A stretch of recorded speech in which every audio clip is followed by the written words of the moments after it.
गोकुलनन्दन गोविन्द गोविन्द हरि गोविन्द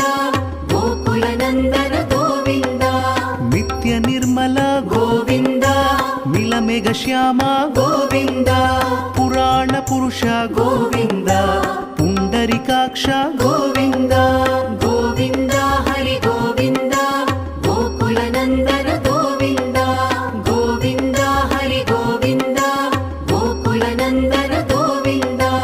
नन्दनन्दन गोविन्द नवनीत चोर गोविन्द पशुपालक श्री गोविन्द पाप विमोचन गोविन्द